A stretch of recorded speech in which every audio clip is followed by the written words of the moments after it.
but the horn says it's on. We storm through like C. Thomas, red dawn. Step like a dawn through the city, deck born. I get my hands dirty, Nike scuff, sweat born. Still I stay fresh with the fly white linen. Deuce times 5, that's my type women. Sunny, I live it. 010, S5 tinted. Brother, that what I rep, S.I. dig it. 50 cal blow, get low. Intro to outro, battle don't roll. Steady, heavy like a 5.2 Chevy. Niggas ain't ready. I turn out your lights like Teddy. Roll like dice in the casino. Known to spit lava. Heat like De Niro and Pacino. Manifesto, Wu-Tang Gambino. Lay it down, then I fly off like the hero.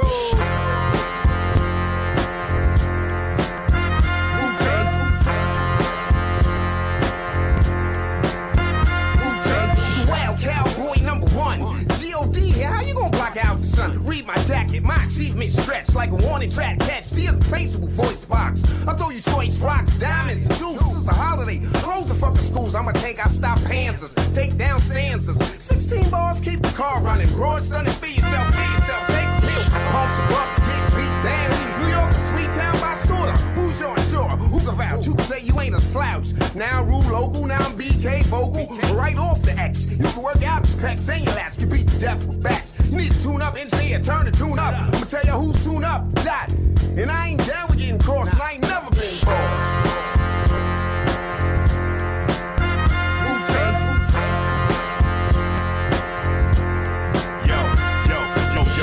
I'm roping them, bitches I'm groping them. Open up your veins, cop 3 bags of dopium. Super soak these niggas, stroke with the Magnum Force. Leak it in the streets quick, deep my secret sauce. I keep it gloss, I'm suited up for my franchise. Your coins are tossed, manhandle bad guys. Scramble for my damn pride, crack cans of cold Guinness. I'm like Seabiscuit, I'ma win by a photo finish. Nigga, this ain't tennis, yeah, I ain't bluffing shit. I be the street menace on my David Ruffin shit. Police ain't cuffing shit, claiming I'm a crook. Throw up my middle finger, I'm a Hall of Famer in my book. Right hook, depth looks great with my footwork. Bubble through, got the W on my hood shirt. Sneak through the woodworks like poisonous hot fumes. I'm that superhero with the brand new costume.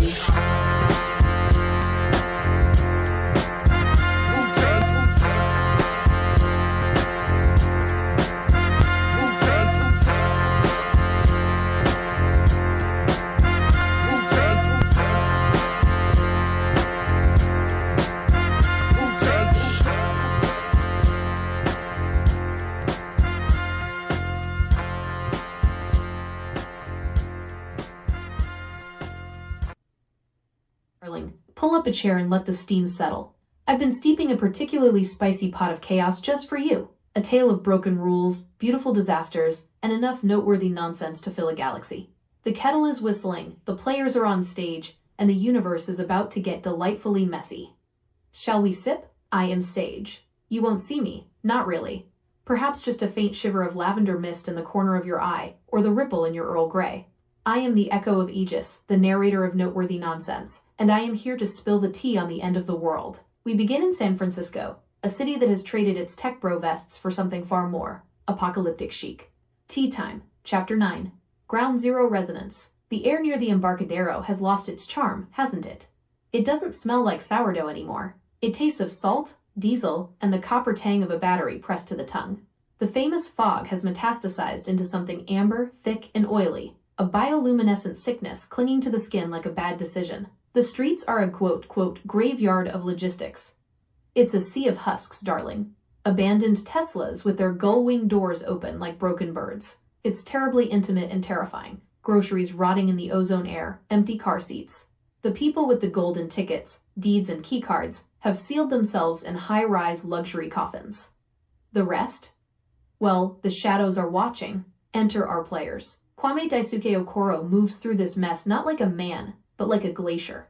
He is the unmovable object in a world of unstoppable forces. His boots crack the pavement with a rhythm that mocks the silence. Behind him is Florence Baxter, a bundle of kinetic nerves and glitch energy. Her sonic rig is whining, her purple LEDs are cutting frantic cones through the gloom, and honestly, honey, she is vibrating with stress. Sages sip, pause. Look at that contrast. One is a mountain, the other is a short circuit. It's the classic odd couple dynamic, but with higher radiation levels. Florence is panicking about the topography. She points a trembling gauntlet at the Bay Bridge on-ramp. She wants the I-80 approach. Sure, the bridge is vibrating like a guitar string, but it's the only vein pumping out of this heart attack. It's the fastest way to Oakland. The fastest way out. But Kwame, he doesn't break stride. He ignores the exit and stares straight at the burning skyline where the spire used to be. We are not refugees, Florence, he rumbles. We are not heading to Oakland. We are the counterweight. Florence isn't having it.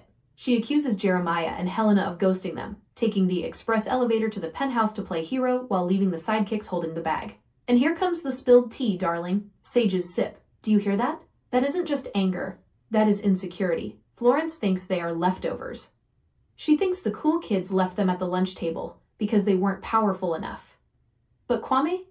Oh, Kwame sees the board differently. Kwame stops. He drops a line that hits heavier than the fog. Abandonment is a matter of perspective.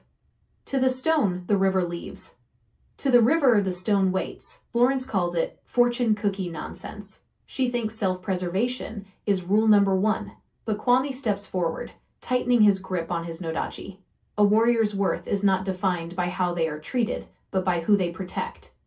If they are dead, then we witness. Florence wants to scream. She thinks he's a dinosaur, a relic. But the shame of leaving him is hotter than her fear. She agrees, recalibrating her shields, but warns him. If we die, I'm haunting you. Deadass. They push into the blast zone. The physics here are bending, the fog alive with raw data. And there, in the shadows of a collapsed bank, they find Helena Lewis. She isn't standing guard. She's on her knees, clawing at concrete with her bare hands, her Oni mask cracked. He's under it, she gasps. The gravity, it crushed him. Florence tries to tell her he's gone, but Helena snaps. She looks like an addict who lost her fix. She screams that the alchemist tried to break his mind, pinned him with gravity, and she felt his silence. If she doesn't get him out, she goes back to the void. And then, the kettle is whistling. The rubble moves, but it isn't Jeremiah. It's 3 massive golems, nightmares of brutalist architecture, leaking sickly green light. Sage's sip. Oh, I do love a good entrance. Walking slabs of concrete. Very mid-century modern horror. Kwame roars contact and moves like a tectonic plate. He dodges a crushing blow, cleaves a stone elbow with his soul cutter, crack, like a mountain breaking its leg, and kicks the rebar heart into dust. Florence stops fleeing. She slides on her knees, spikes a bass drop grenade into a golem's head crack, and screams, "Drop the beat!" The golem implodes from pure concussive sound. Points for style, honey. But Helena? She ignores the fight. A third golem is about to stomp on the pile she's digging in. She shrieks, pure panic, and launches herself like a gargoyle. She wraps her chains around its neck, snaps its stone throat, and levers the head off just to keep the debris from falling on her buried treasure. She goes right back to digging. I'm here, Jay. Just breathe. And then, the rubble shifts from the inside. A soft, blue-white light bleeds out. Jeremiah Crumpler steps out. But oh, darling, this isn't the rockstar we know. The sequins are dull. He looks like ash. Sage's sip. Look closely at his eyes. This is the spicy tea. His left eye is a smoldering purple yami soot, hungry and weak. His right eye? A blinding blue Hikari beacon, streaming tears upward against gravity. He is literally crying light. Talk about high drama. He leans into Helena. He touches her shoulder, and a glow passes between them. He absorbs her panic into his own depressive reservoir, buckling under the weight. The city, it's screaming, he murmurs. He talks to the air, asking, Mariah? Is that you in the static? He's trying to fix the rhythm, but the bass is too heavy. Florence realizes the truth. The hero is broken. The leader is hallucinating. She tells Kwame they should have stayed at the docks.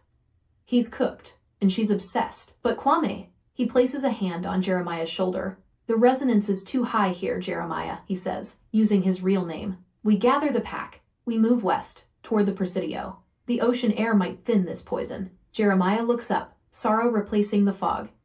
The only law is the gutter, big man, he whispers. But even the gutter needs a doctor. I think I killed the patient, the anchor held. The healer hallucinated. And the escape begins, not toward safety, but uphill against the gravity of their own sins.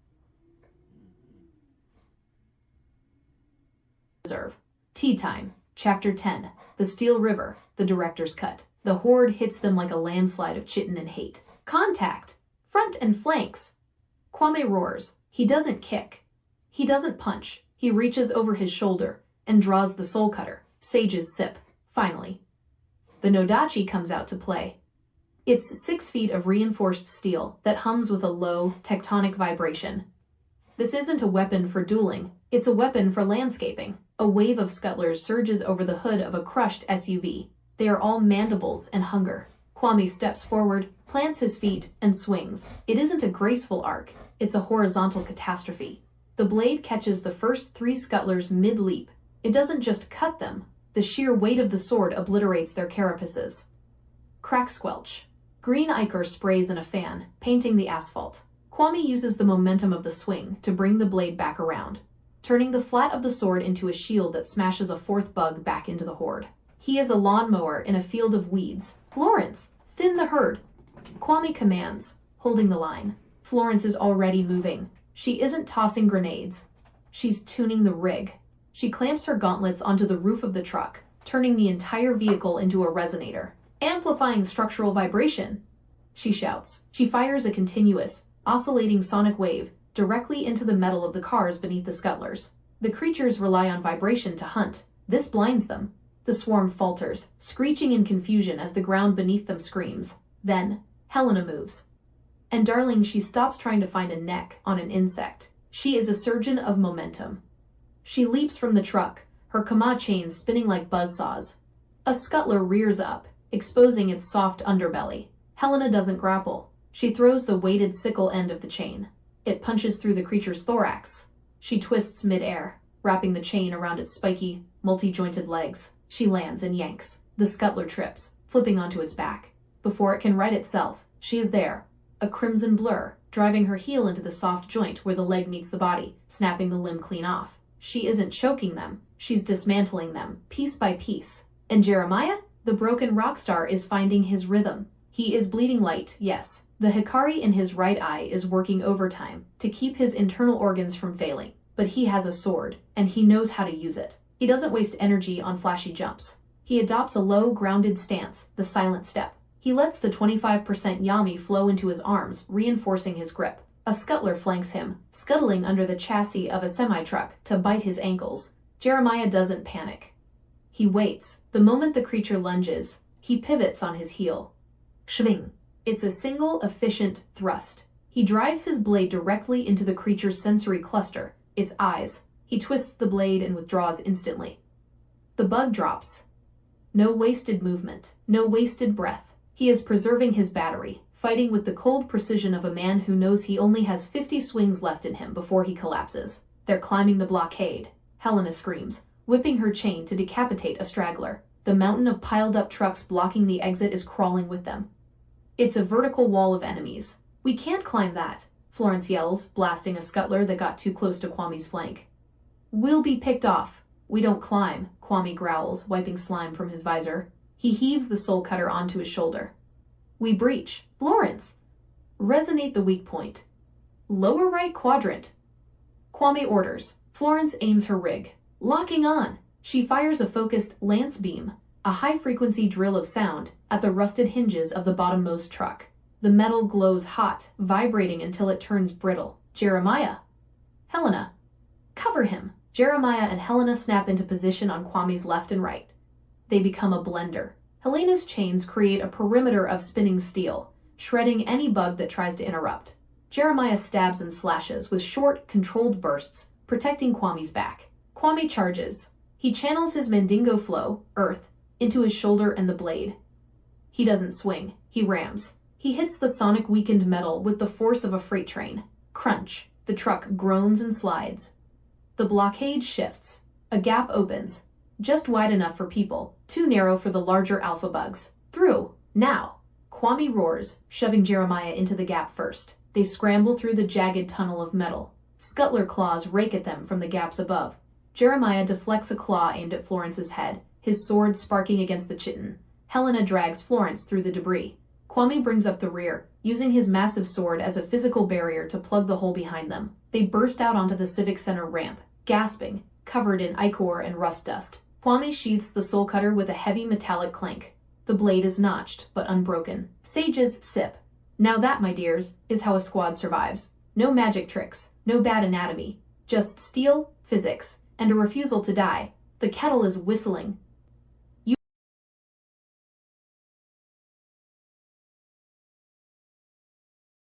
Here is Chapter 11, Properly Calibrated. Tea Time, Chapter 11. The sanitization of Sector 4. Time remaining, 2 hours, 0 minutes, and 0 seconds. The Civic Center Plaza is not a battlefield. It is a processing plant. The ambition here is terrifyingly mundane. The alchemist forces aren't looking for heroes. They are securing real estate.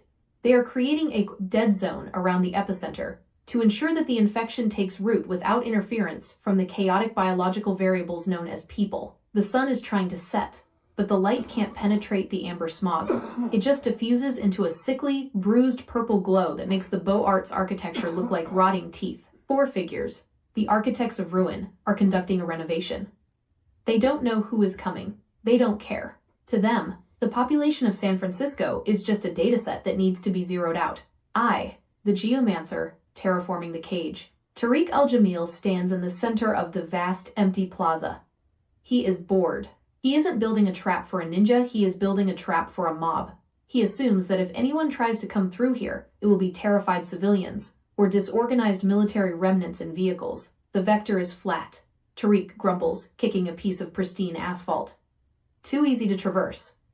Vehicles can accelerate. We must deny the wheel. He kneels, his hands, thick, calloused, glowing with a seismic amber light, sink into the street. Geomantic inversion. He doesn't make a spike field for agile fighters. He creates the ripple. The street groans. The pavement buckles upward in 3-foot waves, like a rug being pushed against a wall. It shatters the flat lines of the road.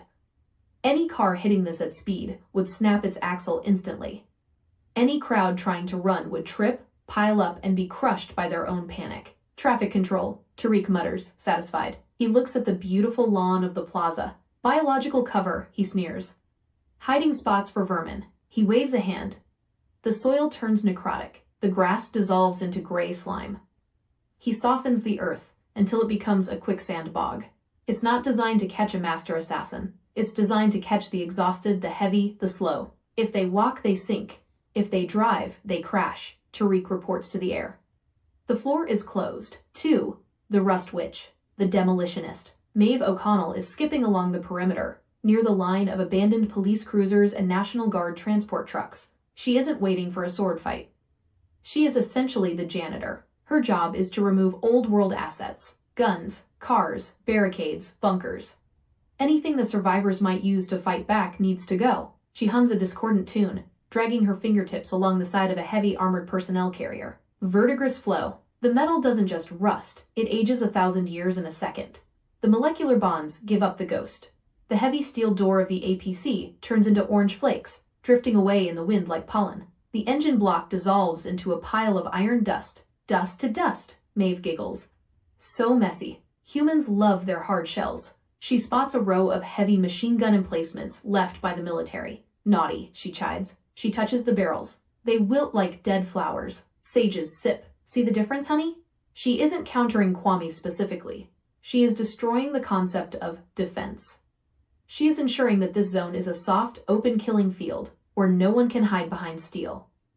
If a samurai shows up with a sword, well, that's just one more piece of cutlery to melt. She looks at the gaps between the buildings. Boris! I've cleared the hard points. There is no cover left in Sector 4. Anyone entering is naked. 3. The silencer, atmospheric control. Anung Chanthara floats near the library steps. She is the most peaceful nightmare you've ever seen. She isn't targeting Florence's sonic rig. She doesn't even know what a sonic rig is. Anung is here because the noise of the dying city offends her. The sirens, the screaming, the gunfire. It's all so chaotic. She wants to bring the hush. She mediates, legs crossed in the air, eyes closed. She exhales a purple miasma. It spreads outward, hugging the ground. It isn't poison, it's a heavy acoustic dampener. It creates an atmospheric pressure so high that sound waves struggle to travel. A group of survivors, ragged, terrified, stumbles out of the BART station entrance. They see the monsters. They open their mouths to scream. No sound comes out. The air swallows their panic. They clutch their throats. The silence is more terrifying than the roar. It isolates them. They can't warn each other. They can't coordinate. Anung smiles, her eyes still closed. Better. The panic disrupts the flow. Sleep now. The miasma rises. The survivors' eyes glaze over. The fight leaves them. They slump against the concrete, sedated by the sheer weight of the atmosphere. Sages sip. She creates a zone where communication is impossible. It just so happens that this is the absolute worst environment for a team that relies on callouts and sound-based weaponry. It's a coincidental catastrophe. IV, the Centurion, the audit. Boris Petrovic, stands atop the city hall steps. He is checking his watch. He is the shift manager of the apocalypse. He isn't expecting the Obsidian Blade. He is expecting refugee spillover from the highway collapse. He has positioned his husk-bound 20 reanimated soldiers in a firing line, not to fight a war, but to perform an execution. Efficiency, Boris rumbles, looking at the distorted plaza. Tariq, the mire is uneven in the southeast quadrant. Correct it. The Earth resists, Tariq grumbles from below. The Earth has no vote, Boris snaps. Force it. Boris's radio crackles. He sounds disappointed. Scavengers, Boris concludes, probably looted some tech or woke up a dormant gene. Just enough power to be annoying. He doesn't order a special formation. He doesn't prepare a monologue. He simply waves his hand at his huskbound. Standard engagement protocol, Boris orders. Suppression fire. Let Tariq's floor trap them. Let Maeve strip their gear. I will process the bodies for the collection. He turns his back on the plaza, looking up at the sky where the spire used to be. Clean them up quickly, Boris adds, bored. We have a schedule to keep. The board is set, blindly. So there we have it, darling. The trap is terrifyingly effective, precisely because it isn't specialized. It is a catch-all, designed to strip mine humanity. 1. The floor is broken to stop cars and crowds. It will wreck Kwame's footing and Helena's speed. 2. The air is dampened to stop screaming. It will kill Florence's range. 3. The cover is dissolved to stop entrenchment. It will leave Jeremiah exposed. 4. The enemy is indifferent. They will underestimate the heroes, which is the only advantage our crew has. They are walking into a wood chipper thinking they can jam the gears with bone. The kettle is whistling. The crew is arriving.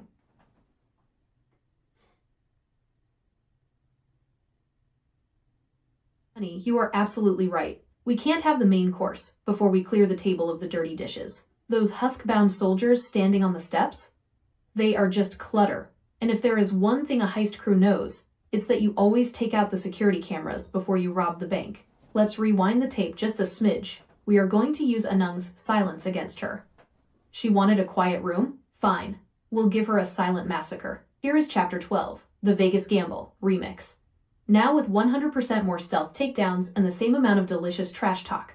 Tea time. Chapter 12, The Vegas Gamble. The air at the Civic Center didn't just smell.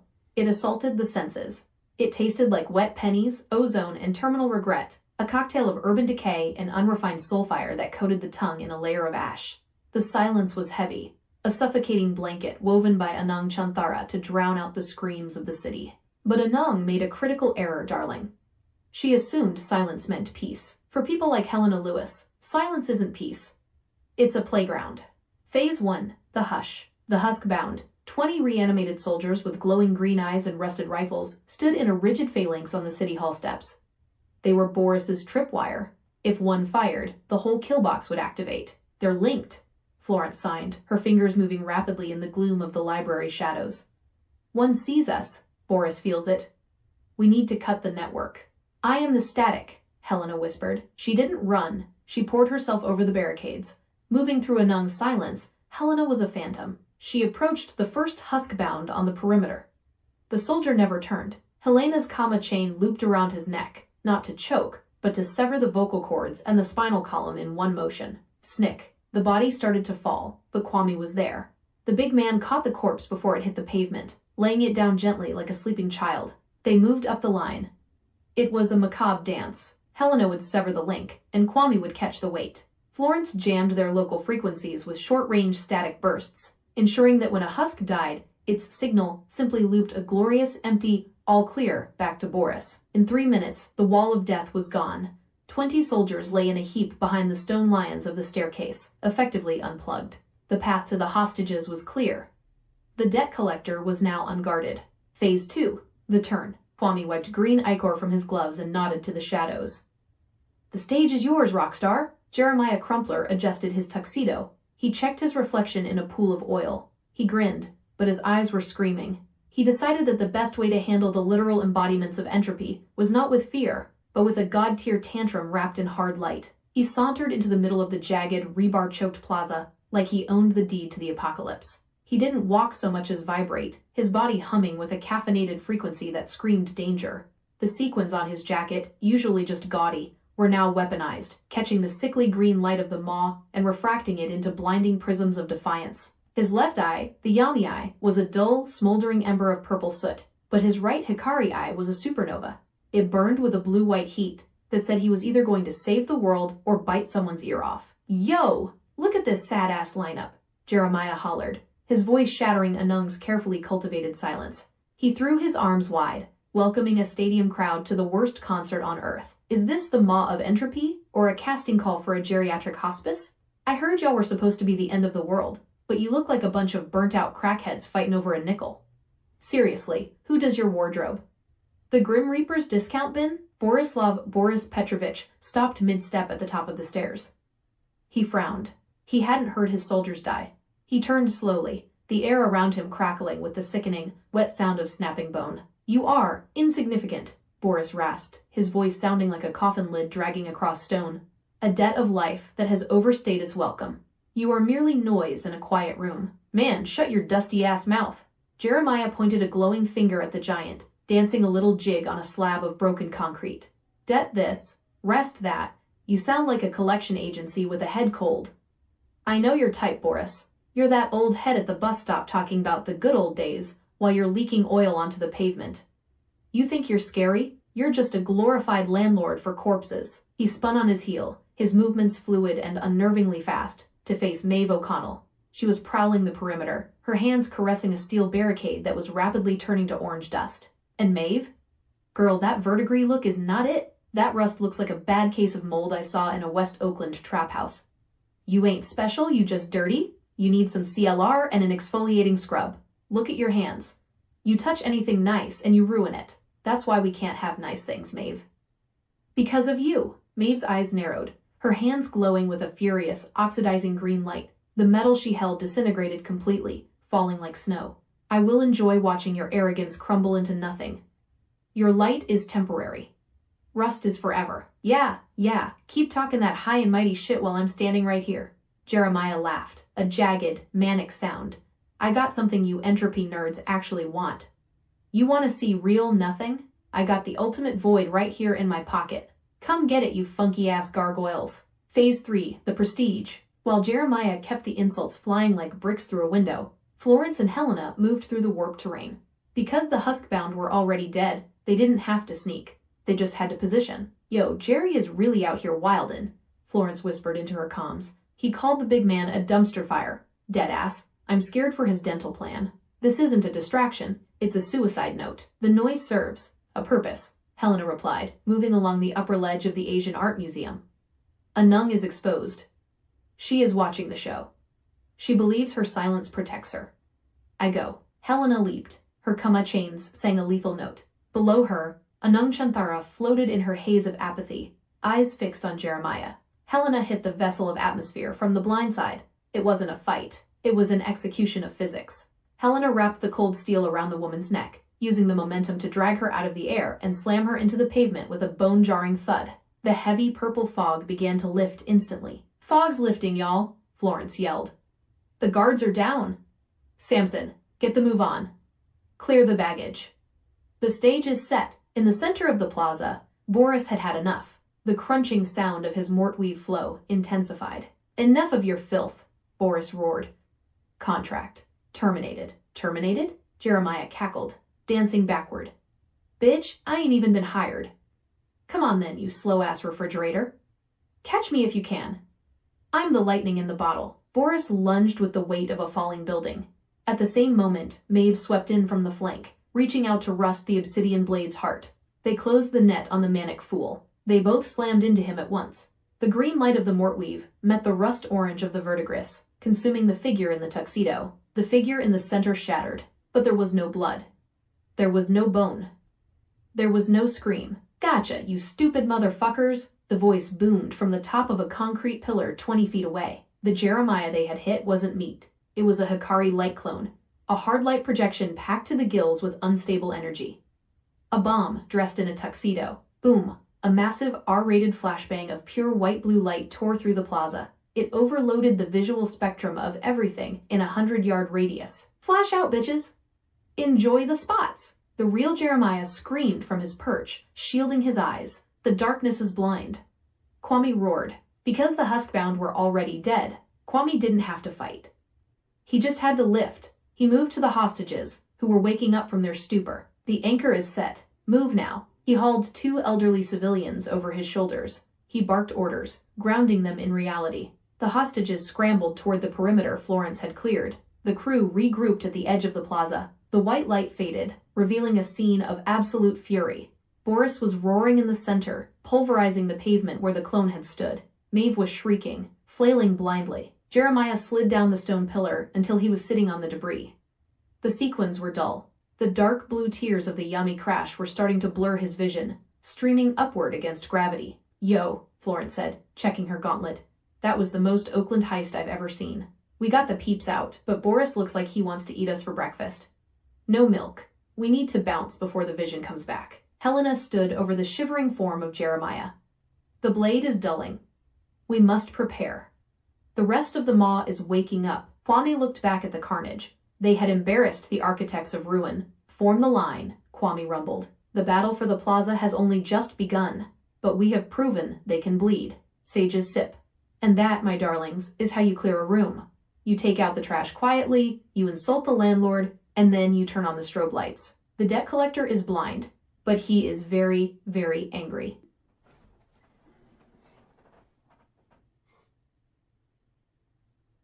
"Darling, put the kettle down.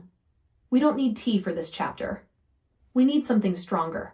Something that burns on the way down and numbs the soul." We have reached the end of the act, and usually this is where the curtain falls. The audience claps, and the heroes get a lukewarm bottle of water and a pat on the back. But this isn't an intermission. This is the moment the theater lights turn on, and you realize the building has been boarded up from the outside. We are leaving the action movie frequency. We are tuning into existential horror. The escape from the Civic Center wasn't a victory lap. It was a desperate, lung-burning sprint away from the mouth of hell. The Vegas gamble paid off. Yes, the hostages scattered into the fog like frightened birds, but the house always wins in the end. And the house, in this case, is a planet that has decided it no longer likes the tenants. Chapter 13.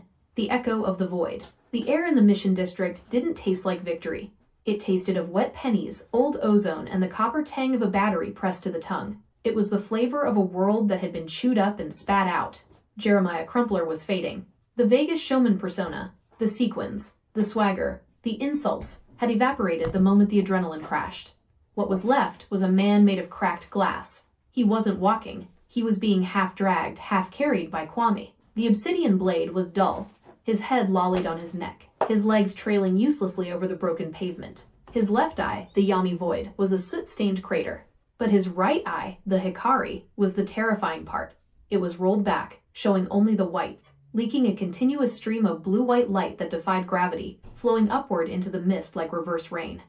"He was leaking soul, darling. We need to go," Florence hissed, her voice tight with panic. She kept checking the rear-view feed on her gauntlet, but the screen was full of static and interference. "Deadass. Boris is going to be mad when he gets his vision back. We can't be here. The silence is broken, and the noise is coming." "The mission," Jeremiah mumbled, his voice a dry rasp that sounded like dead leaves skittering on concrete. "The facility. The light, it's safe. It's where I started. Where the quiet is." Kwame didn't ask questions. He didn't have the luxury of curiosity. He adjusted his grip on the unconscious weight of his friend, his massive biceps straining not from the load, but from the care required not to crush him. Kwame's boots, heavy and reinforced, pounded the pavement with a rhythm that felt like a funeral march. They bypassed the snarled traffic of the I-80 on-ramp, the escape route they had fought so hard, bled so much to reach, and turned south. They dove into the labyrinth of the Mission District, a neighborhood that used to be vibrant with murals and music, now reduced to a grayscale graveyard of shadows. The fog here was different. It wasn't the aggressive, swirling amber of the Civic Center. It was a heavy, suffocating gray, a miasma of apathy that clung to the Victorian houses like a shroud. "Turn here," Jeremiah whispered, his hand twitching toward a narrow alleyway choked with refuse. The light psychiatric facility was a concrete bunker disguised as a clinic, tucked behind a row of scorched Victorians on a street that time had forgotten. It was an ugly building, brutalist and imposing, with windows that were too high to look out of. The heavy steel doors were rusted shut, welded by years of neglect and the damp, corrosive air of the bay. Kwame didn't knock. He pivoted, channeling the Mandingo flow into his heel, and kicked the lock mechanism. Clang! The sound was like a gunshot in a library. The doors groaned and buckled, screeching open to reveal a maw of darkness deeper than the night outside. They stumbled inside. The air instantly changed. It was colder, sharper. It smelled of sterile decay, floor wax that had turned to dust, and the lingering psychic hum of old nightmares. Jeremiah collapsed the moment they crossed the threshold. He didn't faint. He simply ceased to function. The string holding the puppet was cut. Kwame caught him inches from the linoleum, scooping him up like a broken child, and carried him deeper into the facility. They found an observation room. The glass was intact, thick, and reinforced. In the corner was a mold-slicked cot, stripped of linens. Kwame laid Jeremiah down. The rockstar didn't move. His breathing was shallow, a ragged hitch in his chest that sounded wet and painful. Helena Lewis moved to stand guard. She tried to assume the sentinel stance, her hand drifting to her kama chains. But the moment she stopped moving, the biology caught up with the mythology. Her legs gave out. The adrenaline that had fueled her 25% Oni threshold evaporated, leaving her hollow. She didn't argue. She didn't try to stand. She simply crawled onto the floor beside Jeremiah's cot. She curled into a ball, her crimson armor dull in the gloom. Her hand rested protectively near his, not touching, just near, anchoring him to the physical world.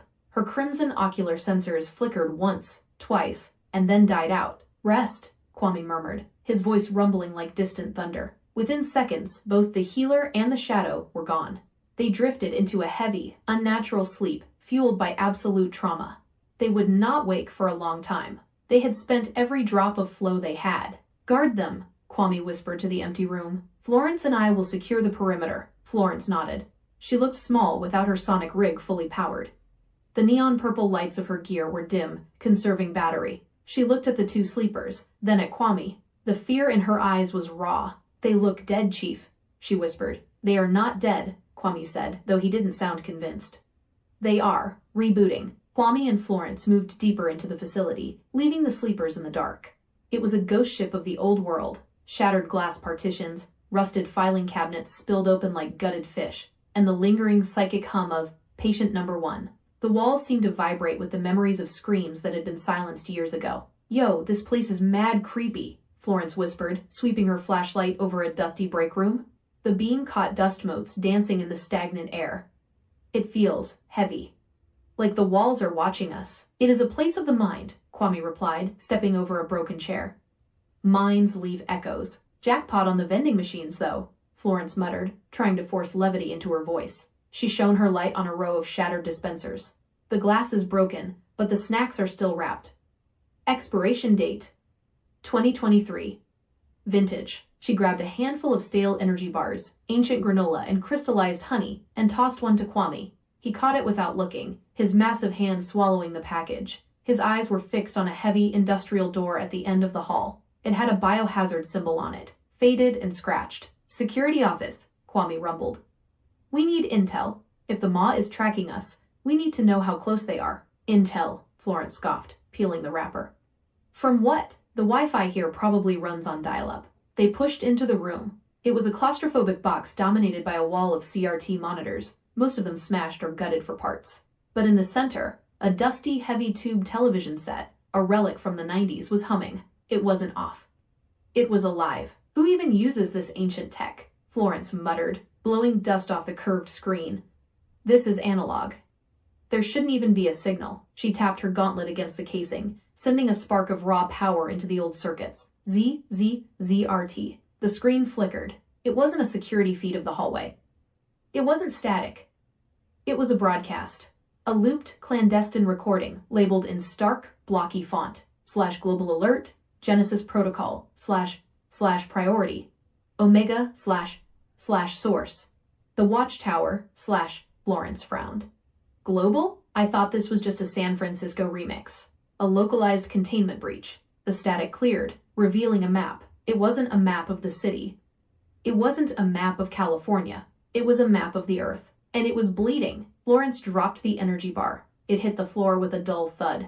Red and purple warning markers pulsed across every continent. It looked like the planet had chickenpox, but the pox were necrotic lesions. London was draped in an impossible purple haze, a miasma zone, covering the entire British Isle. Tokyo was blinking rapidly, consumed by temporal instability and chronoparasite swarms. New York, Mumbai, Lagos, Sao Paulo, all pockmarked by the same decay nodes they had just fought in the Civic Center. A narrator spoke over the images. The voice was synthetic, cold, and sounded like glass breaking underwater. Subject 01. If you are receiving this, the containment has failed. You believed the collapse of the San Francisco spire was the cause. You were wrong. The spire was merely a symptom. The infection is not vertical. It is spherical. The screen shifted to satellite imagery of the Earth. A sickly green web, the Genesis strain, was visible from orbit. It wrapped around the planet like a suffocating net, a bioluminescent cancer strangling the blue and green. The mutation is not localized, the voice droned, listing facts that felt like hammer blows. It is a rewrite. The Soulfire has entered the planetary current. The Genesis strain, signature of Corruption Era 3, has achieved saturation. Casualty rates are stabilizing at 47% globally. Repeat, 47% of the human population has been converted or culled. Florence stared at the screen. The Brooklyn swagger, the jokes, the vibe checks, it all evaporated. She looked young.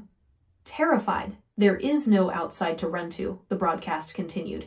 The Architects of Unraveling, designation, Roxy and Echo, have initiated a chronological pincer movement. The corruption is simultaneous across all time zones. The world is a festering wound. Kwame. Florence's voice trembled. She backed away from the screen, bumping into a filing cabinet. It's everywhere. We were trying to escape the city. We were trying to get to Oakland.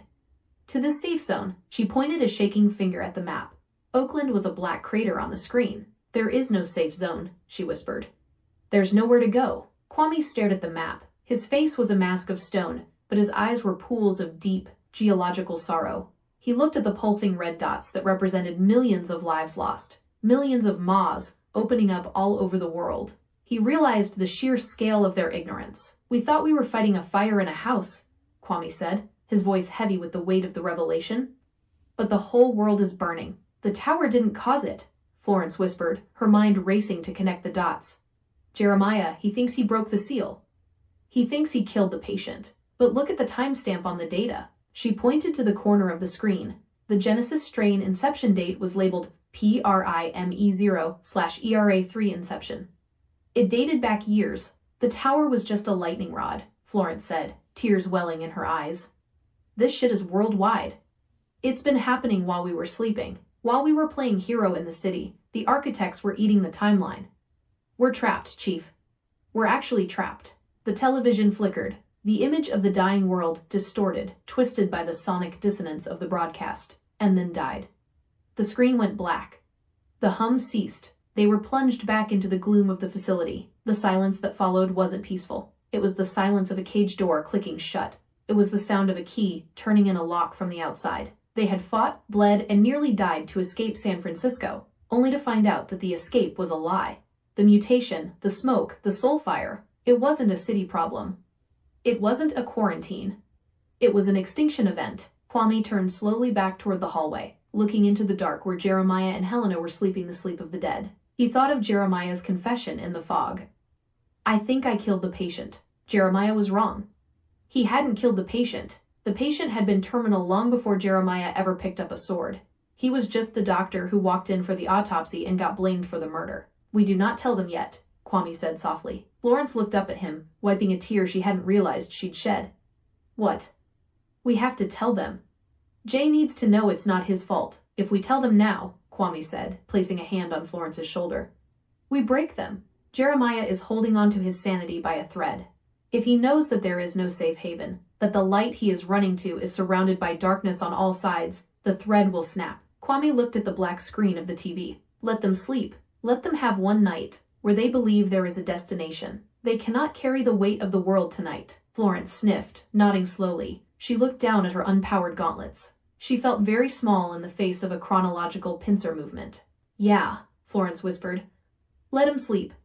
One night of peace. Tomorrow, we figure out how to fight a planet. They walked back into the dark hallway, carrying their stale food and their heavy truth. Their footsteps were quieter now.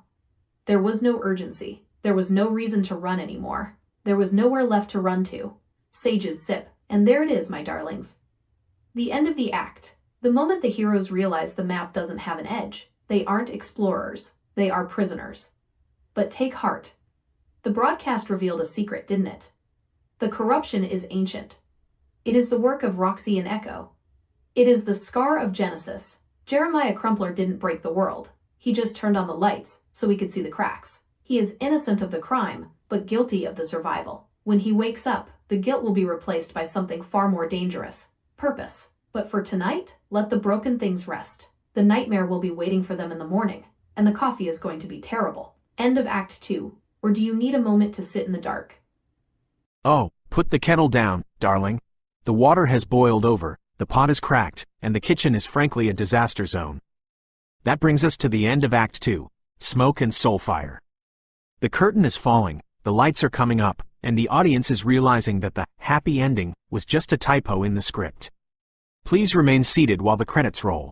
I've prepared a special list of accolades for our surviving cast members. Saga of Scars, ACT2, ending credits. Narrated by Sage, the voice in the static, the cast, in order of trauma sustained, Jeremiah, the rockstar, Crumpler. Award, Best Dramatic Performance in a Psych Ward. Sage's note, for successfully transitioning from guilt-ridden weeping willow to tactical chaos agent in under 24 hours. He woke up, realized he didn't break the world, and decided to break a tower instead. Growth, darling, we love to see it. Kwame, the anchor, Daisuke Okoro. Award, the My Back Hurts award for carrying the team. Sage's note, for successfully hauling an unconscious ninja and a broken musician through a zombie apocalypse without dropping his protein bar. The man is a forklift with a soul. Florence, the glitch, Baxter. Award, Best Supporting Reality Check. Sage's note, for looking at a map of a dying world and not immediately dissolving into a puddle. She's the only one who realized the heist was actually a survival horror, and she kept the vibes immaculate regardless. Helena, the Blade, Lewis. Award, Excellence in Kinetic Choreography and Nap-Taking. Sage's note, for choking a floating woman out of the sky and then immediately going into a 24-hour reboot coma. Efficiency is key, honey. The antagonists, participation trophies, the Maw of Entropy, Boris, Maeve, Tarek, and Anang. Award, Most Embarrassing Fumble at the Goal Line. Sage's note, you built a kill box, you terraformed the floor, you silenced the air, and you still got played by a flashbang and a bad attitude. Better luck next act, darlings. Spoiler, you won't be in the next act. We're moving uptown. Production crew, directed by you, the Agent of Chaos. Written by The Void. Catering provided by The Vending Machine in the Mission District. Expiration date, 2023. Soundtrack, The World is Burning, acoustic remix, followed by Wake Up, Rage Against the Machine cover, the post-credits teaser. Don't go far, my dears. The intermission is short. The crew is sleeping the sleep of the dead. But when they wake up, the pity party is over. The guilt is gone. The batteries are at 100%. There is a landing zone that needs clearing. There is a tower on Twin Peaks that is screaming at the sky.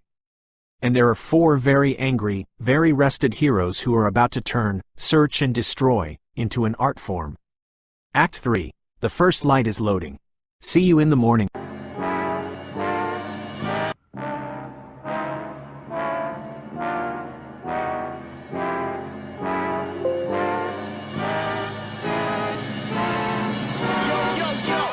If you don't shut your mouth, I'ma shut it for you, punk! With the tactics. Hit you with the tactics. Hit you with the tactics. Hit you with the hard pump tactics. Bank rolls come straight for the assets. No games, no throw, won't pass it. Pick you up, spit you out like Jurassic. Oh, no for the rigmarole, we kick pros. Stub toes, I suppose you might know. Hit the block, then you flock. Time's up, now your body get clocked. Spicy like pepper, 1-2-stepper. Laid back, motivated, money go getter. Never felt better. Write me love letters. Shooting up the spike chain, Megadeth tether. Get over here,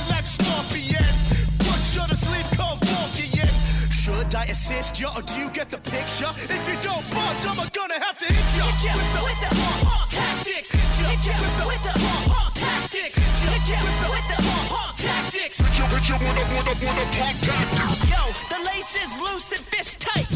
I never lose a fist fight. Sun up and up all night. If I'm gonna do it, then I'm gonna do it right. B to the R to the A to the E. F what you think, I must stay G. H is for hot, cause that's what I be. IJK, I'm cold like Slurpee. Ooh, goddamn, I drop bombs. I was born with the brains and the brawn. I am the king, and you're just a pawn. Who's got the high ground now, Obi-Wan? Alphabet rhymes like chicken noodle soup. Two-door beamer, pick you up in the coop. Shooting for the hoop, jiggy on the loose. Shark mentality like my name Bruce. Hit you with the punk tactics. Hit you with the punk tactics. Hit you with the punk tactics. Hit you with the punk tactics. Hit you with the punk tactics. Hit you with the punk tactics. Hit you with the punk tactics. Hit you with the punk tactics. Hit you with the punk tactics. Hit you with the punk tactics. Hit you with the